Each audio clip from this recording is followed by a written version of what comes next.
Hello everyone, I'm Betul from Morocco and now I'm living in Enchouan.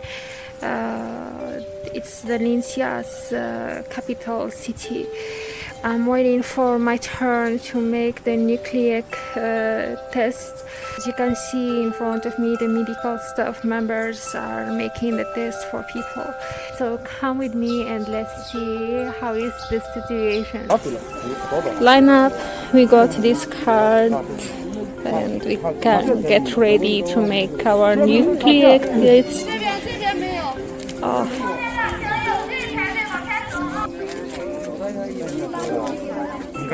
张嘴我就那啥好 Just a mouth swipe. I think it's not as hurting as nose swipe, so no need to worry. Since everyone needs to make the nucleic acid test, 4 o'clock in the morning, I opened my WeChat and I saw my friend's WeChat moment. It's really so impressive. Police, doctors and medical staffs, young people, volunteers, drivers, everyone stand side by side to help people to have their nucleic acid tests in a smooth and quick way.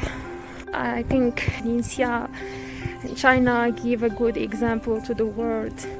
So let's put hand in hand and learn from each others to fight this pandemic. Having been to Enchouan for more than 2 years, I love this city, which always brings me warm. I hope this pandemic finish as soon as possible and life back to normal. Enchouan, 加油! I believe we will win it.